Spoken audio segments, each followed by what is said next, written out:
शांती. आज आहे 25/3/2024 ची मुरली. महावाक्य आहे, गोड मुलांनो, अंतर्मुखी बनून विचार सागर मंथन कराल तर खुशी आणि नशा राहील. तुम्ही बाप समान टीचर बनाल. प्रश्न आहे, आंतरिक खुशी कोणत्या आधारावर स्थायी राहू शकते? उत्तर आहे, स्थायी खुशी तेव्हा राहील जेव्हा इतरांचे कल्याण करून सर्वांना खुश कराल. रहेमदिल अर्थात दयाळू बनाल तर खुशी राहील. जे दयाळू बनतात त्यांच्या बुद्धीमध्ये राहते की ओहो, आपल्याला सर्व आत्म्यांचे पिता शिकवत आहेत, पावन बनवत आहेत, आपण विश्वाचे महाराजा बनत आहोत. अशा प्रकारे ते खुशीचे दान करत राहतात. ओम शांती. रुहानी बाबा रुहानी मुलांना विचारतात, मुलांनो, हे ओम शांती कोणी म्हटले? मुलांनी म्हटले, शिवबाबांनी. शिवबाबा म्हणाले, होय, कारण मुलांना माहिती आहे हे सर्व आत्म्यांचे पिता आहेत. म्हणतात, मी कल्पकल्प याच रथामध्ये येऊन शिकवतो. आता हे झाले शिकवणारे टीचर. टीचर येतील तेव्हा म्हणतील गुड मॉर्निंग. मुले देखील म्हणतील गुड मॉर्निंग. मुले हे जाणतात की आत्म्यांना परमात्मा गुड मॉर्निंग करतात. लौकिक रिवाजाप्रमाणे तर गुड मॉर्निंग बऱ्याचदा म्हणत राहतात. हे तर बेहदचे पिता आहेत जे येऊन शिकवतात. मुलांना पूर्ण झाडाचे अथवा ड्रामाचे रहस्य समजावून सांगतात. तुम्ही जाणता जे पण सर्व आत्मे आहेत त्या सर्वांचे पिता आलेले आहेत. हा निश्चय पूर्ण दिवस बुद्धीमध्ये राहिला पाहिजे की बेहदचे पिता आम्हाला शिकवत आहेत. ते आमचे पिता, टीचर, गुरु आहेत. त्यांना रचता देखील म्हणतात. हे देखील समजून घेतले पाहिजे. आत्म्यांना रचत नाहीत, ते समजावून सांगत आहेत. मी बीजरूप आहे. या मनुष्य सृष्टीरूपी झाडाचे नॉलेज तुम्हाला ऐकवितो. बीजा व्यतिरिक्त हे नॉलेज दुसरे कोण देणार? असे म्हणणार नाही की झाडाला त्यांनी रचले. म्हणतात, मुलांनो, हे तर अनादी आहे. नाही तर मी तिथी तारीख सर्व काही सांगेन केव्हा आणि कसे रचले. परंतु ही तर अनादी रचना आहे. बाबांना ज्ञानाचा सागर म्हटले जाते. ज्याने जाननहार अर्थात झाडाच्या आदी मध्य अंताचे रहस्य जाणतात. बाबाच मनुष्य सृष्टीचे बीजरूप आहेत, ज्ञानाचे सागर आहेत. संपूर्ण नॉलेज त्यांच्यातच आहे. तेच येऊन मुलांना शिकवतात. सर्व मनुष्य म्हणत राहतात, शांती कशी स्थापन होईल? आणि तुम्ही आता म्हणाल की शांती तर शांतीचे सागरच स्थापन करतील. ते शांती, सुख आणि ज्ञानाचे सागर आहे. कोणते ज्ञान आहे? सृष्टीच्या आदी मध्य अंताचे. ते लोक तर शास्त्रांना देखील ज्ञान समजतात. असे तर शास्त्र ऐकविणारे पुष्कळ आहेत. हे बेहदचे बाबा स्वतःच येऊन परिचय देतात आणि सृष्टीच्या आदी मध्य अंताचे नॉलेज सुद्धा देतात. त्यांच्या येण्यानेच शांती स्थापन होते हे देखील त्यांना समजते. तिथे आहेच शांती. हे कोणीच जाणत नाही की शांती धाम मध्ये सर्वजण शांतीमध्ये होते. ते म्हणत राहतात, इथे शांती कशी निर्माण करता येईल? इथे शांती होती जरूर. राम राज्यवाली शांती पाहिजे. रामराज्य केव्हा होते हे कोणालाच माहिती नाहीये. बाबा जाणतात किती खंडीभर आत्मे आहेत. मी त्या सर्वांचा पिता आहे असे आणखी कोणी म्हणू शकत नाही. जे पण सर्व आत्मे आहेत सर्व यावेळी इथे आहेत. आधी शांतीधाम मध्ये होते, नंतर सुखधाम मध्ये आले, मग सुखधाम मधून दुःखधाम मध्ये आले आहेत. सुख दुःखाचा हा खेळ कसा बनलेला आहे हे कोणीच जाणत नाही. असेच फक्त म्हणत राहतात की आवागमनाचा खेळ आहे. तर आता तुम्हा मुलांच्या बुद्धीमध्ये आहे की ते आम्हा सर्व आत्म्यांचे पिता आहेत. ते आम्हाला नॉलेज ऐकवत आहेत. ते येऊन स्वर्गातील राज्य स्थापन करतात, आम्हाला शिकवतात. असे म्हणतात, मुलांनो, तुम्हीच देवता होता. असे तर इतर कोणी म्हणणार नाहीत की सर्व आत्म्यांचे पिता तुम्हाला शिकवित आहेत. किती बेहदचे मोठे नाटक आहे. ते अर्थात दुनियावाले लाखो वर्षांचे आहे असे म्हणतात.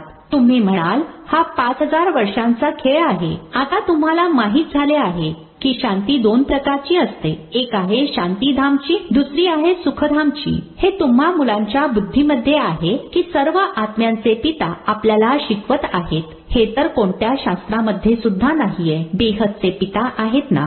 सर्व धर्मवाले त्यांना अल्लाह, गॉडफादर, प्रभू इत्यादी इत्यादी म्हणतात. त्यांची शिकवण देखील जरूर तितकी उच्च असेल. हे पूर्ण दिवसभर लक्षात राहिले पाहिजे. बाबा म्हणतात, मी तुम्हाला नवीन गोष्टी ऐकवतो, नव्या तऱ्हेने शिकवतो. तुम्ही मग इतरांना शिकवता. भक्ती मार्गामध्ये देवींचा देखील खूप मान आहे. वास्तविक हे ब्रह्मा देखील मोठी आई आहे. यांना अर्थात शिवबाबांना तर फक्त पिता म्हणणार, मात पिता मग यांना म्हणणार. या मातेद्वारा अर्थात ब्रह्माबाबांद्वारा बाबा तुम्हाला अडॉप्ट करतात. बाळांनो बाळांनो म्हणत राहतात. बाबा म्हणतात मी दर 5000 वर्षांनंतर तुम्हाला हे नॉलेज ऐकवतो. हे चक्र देखील तुमच्या बुद्धीमध्ये आहे. तुम्ही एक एक शब्द नवीन ऐकता. ज्ञानसागर बाबांचे आहे रुहानी नॉलेज. रूह बाबाच ज्ञानाचे सागर आहेत. आत्मा म्हणते अहो बाबा, मुले देखील सर्व गोष्टी चांगल्या रीतीने बुद्धीमध्ये धारण करतात. अंतर्मुखी होऊन अशा प्रकारे जेव्हा विचारसागर मंथन कराल तेव्हा ती खुशी आणि नशा राहील. मोठे टीचर तर आहेत शिवबाबा, ते मग तुम्हाला देखील टीचर बनवतात. त्यात देखील नंबरवार आहेत. बाबा जाणतात हा मुलगा खूप चांगल्या रीतीने शिकवतो. सर्वजण खुश होतात. असे म्हणतात अशा बाबांकडे आम्हाला देखील लवकर घेऊन चला, ज्यांनी तुम्हाला असे बनवले. बाबा सांगतात मी यांच्या अर्थात ब्रह्मा बाबांच्या अनेक जन्मांच्या देखील शेवटच्या जन्माच्या अंतामध्ये यांच्यामध्ये प्रवेश करून तुम्हाला शिकवतो. कल्प आपण किती वेळा या भारतामध्ये आलो असू. तुम्ही या नवीन गोष्टी ऐकून आश्चर्यचकित होता की बेहदचे बाबा आपल्याला शिकवतात. त्यांचीच भक्ती मार्गामध्ये किती नावे आहेत. कोणी परमात्मा, राम, प्रभू, अल्लाह म्हणतात. एकाच टीचरची बघा किती नावे ठेवली आहेत. त्या टीचरचे अर्थात दुनियातील टीचरचे तर एकच नाव असते. अनेक असतात का? कित्येक भाषा आहेत. तर कोणी खुदा, कोणी गॉड, काय काय म्हणतात ते स्वतः समजतात. मी आलो आहे मुलांना शिकविण्यासाठी. जेव्हा शिकून देवता बनाल तेव्हा विनाश होईल. आता तर जुनी दुनिया आहे, तिला नवीन कोण बनविणार? बाबा म्हणतात माझाच पार्ट आहे. मी ड्रामामध्ये बांधला गेलो आहे. हे देखील मुले जाणतात भक्तीचा किती विस्तार आहे. हा देखील खेळ आहे. भक्तीसाठी अर्धे कल्प लागते. आता पुन्हा बाबा आले आहेत. आपल्याला शिकविणारे देखील तेच आहेत. शांती स्थापन करणारे देखील तेच आहेत. जेव्हा या लक्ष्मी नारायणाचे राज्य होते तेव्हा शांती होती. इथे आहे अशांती. बाबा आहेतच एक. आत्मे पुष्कळ आहेत. किती वंडरफुल खेळ आहे. बाबा सर्व आत्म्यांचे पिता तेच आपल्याला शिकवत आहेत. किती आनंद झाला पाहिजे. तुम्ही असे समजता गोप गोपी तर आपणच आहोत आणि गोपी वल्लभ बाबा आहेत. फक्त आत्म्यांना गोप गोपी म्हणणार नाही. शरीर असेल तेव्हाच गोप गोपी अथवा भाऊ बहीण म्हटले जाते. जी गोपी वल्लभ शिवबाबांची मुले आहेत. गोप गोपी शब्दच गोड आहे. गायन देखील आहे. अच्युतम केशवम गोपीवल्लभम जानकी नाथम. ही महिमा देखील याच काळातील आहे. परंतु न जाणल्यामुळे सर्व गोष्टी एकत्र करून संभ्रम निर्माण केला आहे. हे बाबा बसून जगाचा इतिहास भूगोल सांगतात. ते लोक फक्त या खंडांना जाणतात. सतयुगामध्ये कोणाचे राज्य होते, किती काळ चालले हे जाणत नाहीत. कारण कल्पाची आयु लाखो वर्ष सांगितली गेली आहे. एकदमच घोर अंधारामध्ये आहेत. आता बाबा येऊन तुम्हाला सृष्टी चक्राचे नॉलेज देतात, ज्याला जाणल्यामुळे तुम्ही त्रिकालदर्शी त्रिनेत्री बनता. हे शिक्षण आहे. बाबा स्वतः म्हणतात मी कल्पाच्या संगम युगावर येऊन तुम्हाला पुरुषोत्तम बनवितो. नंबरवार तुम्हीच बनता. शिक्षणानेच पद मिळते. तुम्ही जाणता आपल्याला बेहदचे बाबा शिकवत आहेत. ते अर्थात दुनियावाले तर म्हणतात परमात्मा नावारूपापासून न्यारा आहे. दगड धोंड्यांमध्ये आहे. काय काय म्हणत राहतात. देवींना देखील किती भुजा दाखविल्या आहेत. रावणाला 10 तोंडे दाखवतात. तर मुलांना मनामध्ये आले पाहिजे की सर्व आत्म्यांचे पिता आपल्याला शिकवत आहेत, पावन बनवत आहेत. तर आतून किती खुशी झाली पाहिजे. परंतु ती खुशी तेव्हा होईल जेव्हा इतरांचे कल्याण कराल. सर्वांना खुश करा. दयाळू बना. ओहो, बाबा आम्हाला विश्वाचा महाराजा बनवितात. राजा राणी प्रजा सर्व विश्वाचे मालक बनतील ना. तिथे वजीर असत नाहीत. आता जर राजाच नाही तर वजीरच वजीर आहेत. आता तर प्रजेचे प्रजेवर राज्य आहे. तर घडोघडी बुद्धीमध्ये आले पाहिजे की बेहदचे बाबा आम्हाला काय शिकवतात. जे चांगल्या रीतीने शिकतील ते सर्वात अगोदर येतील आणि उच्च पद प्राप्त करतील. हे लक्ष्मी नारायण इतके श्रीमंत कसे बनले, काय केले. भक्ती मार्गामध्ये कोणी खूप श्रीमंत असतात तर असे समजले जाते की यांनी अशी श्रेष्ठ उच्च कर्म केली आहेत. ईश्वर अर्थ दान पुण्य देखील करतात असे समजतात. त्याच्या बदल्यात आपल्याला खूप काही मिळेल. तर दुसऱ्या जन्मामध्ये श्रीमंत बनतात, परंतु ते देतात इनडायरेक्ट, ज्याद्वारे अल्प काळासाठी थोडेफार मिळते. आता बाबा डायरेक्ट आलेले आहेत. सर्वजण त्यांची आठवण करतात की येऊन पावन बनवा. असे म्हणणार नाही की हे नॉलेज देऊन आम्हाला असे लक्ष्मीनारायण बनवा. मनुष्याच्या बुद्धीमध्ये तर श्रीकृष्णाचीच आठवण येते. बाबांना न जाणल्यामुळे किती दुःखी झाले आहेत. आता बाबा तुम्हाला दैवी संप्रदायाचे बनवितात. तुम्ही शांतीधाम मध्ये जाऊन परत सुखधाम मध्ये येणार. बाबा किती चांगल्या रीतीने समजावून सांगतात. भले ऐकतात, परंतु जसे काही ऐकतच नाहीत. पत्थर बुद्धी पासून पारस बुद्धी बनतच नाहीत. पूर्ण दिवस बाबा आणि बाबांचीच आठवण राहिली पाहिजे. पत्नीचा पतीसाठी जीव किती वर खाली होत असतो. पत्नीचे खूप प्रेम असते. इथे तर तुम्ही सर्वजण मुले आहात, तरी देखील नंबरवार तर आहेत ना. तुम्ही जाणता अशा बेहदच्या बाबांना आपण सारखे सारखे विसरून जातो. बाबा म्हणतात माझी आठवण केल्याने तुमची विकर्म विनाश होती, तरी देखील विसरतात. अरे असे बाबा जे तुम्हाला विश्वाचे मालक बनवतात, त्यांना तुम्ही विसरता कसे काय? मायेची वादळे येतील तरी देखील तुम्ही प्रयत्न करत राहा. बाबांची आठवण कराल तर वारसा मिळेल. स्वर्गवासी देवता तर सर्वजण बनतात, परंतु शिक्षा भोगून नंतर बनतात. मग पद देखील खूप कमी दर्जाचे मिळते. या सर्व नवीन गोष्टी आहेत. लक्षात तेव्हा येतील जेव्हा बाबांची टीचरची आठवण करत राहाल. तुम्ही टीचरला देखील विसरून जाता.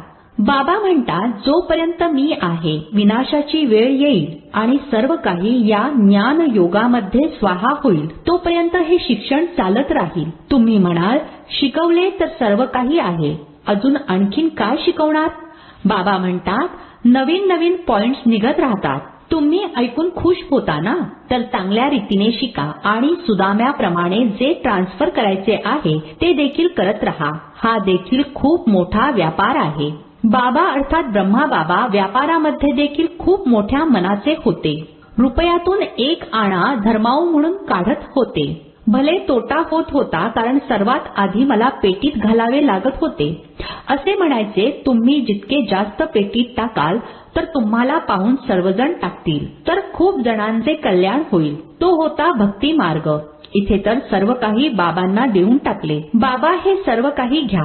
बाबा म्हणतात तुम्हाला पूर्ण विश्वाची बादशाही देतो. विनाशाचा साक्षात्कार चतुर्भुजचा देखील साक्षात्कार झाला, तर त्यावेळेस समजले की मी विश्वाचा मालक बनणार. बाबांची प्रविष्टा झाली होती ना.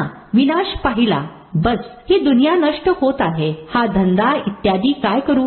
गाढवासारखे काम करणे सोडून द्यावे. मला राजाई मिळत आहे. आता बाबा तुम्हाला देखील समजावून सांगत आहे की सर्व जुन्या दुनियेचा विनाश होणार आहे. तुम्हाला कुंभकर्णाच्या झोपेतून उठण्यासाठी किती पुरुषार्थ करून घेत आहे, तरी देखील तुम्ही जागे होत नाही आहात. तर मुलांना एका बाबांचीच आठवण करायची आहे. सर्व काही बाबांना देऊन टाकले तर जरूर एका बाबांचीच आठवण येईल. तुम्ही मुले खूप आठवण करू शकता. जिनके माथे मामला, बंधनात असलेल्या मातांचे किती समाचार येतात. बाबांना विचार येतो, बिचाऱ्या मार खातात. पती किती सतावतो. भले समजतात ड्रामा मध्येच असे आहे, आपण काय करू शकतो? कल्पापूर्वी देखील अबलांवर अत्याचार झाले होते. नवीन दुनिया स्थापन तर होणारच आहे. बाबा तर म्हणतात अनेक जन्मांच्या शेवटच्या जन्माच्या देखील अंतामध्ये मी प्रवेश करतो, तर जरूर आपणच गोरे होतो जे आता सावळे बनलो आहोत. मीच अर्थात ब्रह्मा बाबा पहिल्या नंबरला जाणार. मीच जाऊन श्रीकृष्ण बनणार. या चित्राला बघतो तेव्हा विचार येतो की असे जाऊन बनणार, तर बाबा मुलांना चांगल्या रीतीने समजावून सांगतात. आता मुलांचे काम आहे समजून घेऊन दुसऱ्यांना समजावून सांगणे. अच्छा, गोड गोड खूप खूप वर्षांनंतर भेटलेल्या मुलांप्रती मात पिता बापदादांची प्रेमपूर्वक आठवण आणि सुप्रभात. आत्मिक पित्याचा आत्मिक मुलांना नमस्ते. आम्हा आत्मिक मुलांचा आत्मिक पित्याला नमस्ते. धारणेसाठी मुख्य सारांश आहे. पहिला पॉइंट आहे आपण गोपी वल्लभच्या गोप गोपिका आहोत. याच खुशी अथवा नशेमध्ये राहायचे आहे. अंतर्मुखी बनून विचार सागर मंथन करून बाप समान टीचर बनायचे आहे. दुसरा पॉइंट आहे सुदाम्यासारखे आपले सर्व काही ट्रान्सफर करण्यासोबतच शिक्षण देखील चांगल्या रीतीने शिकायचे आहे. विनाशाच्या पूर्वी बाबांकडून पूर्ण वारसा घ्यायचा आहे. कुंभकर्णाच्या झोपेमध्ये झोपलेल्यांना जागे करायचे आहे. आजचे वरदान आहे मधुरतेच्या गुणाद्वारे संस्कार मिलन करत मंगल मिलन साजरे करणारे होळी हंस भव. स्पष्टीकरण आहे, जसे होळीच्या दिवशी रंग खेळतात आणि एकमेकांचे तोंड गोड करत मंगल मिलन साजरे करतात, तसे तुम्ही होळी हंस मुले जेव्हा एकमेकांना आत्मिक संगाचा रंग लावून मधुरतेची मिठाई खाऊ घालता, तुमच्या नयनांद्वारे, मुखाद्वारे, वर्तनाद्वारे मधुरता प्रत्यक्ष रूपामध्ये दिसून येते, तेव्हा मंगल मिलन अर्थात संस्कार मिलन होते. आपसामध्ये संस्कारांचे मिलन होणेच प्रत्यक्षतेचा आधार आहे. यानेच जय जयकार होईल. स्लोगन आहे, विदेहीपणाचा अभ्यास करा. हाच अभ्यास अचानकच्या पेपरमध्ये पास करण्यास मदत करेल. ओम शांती.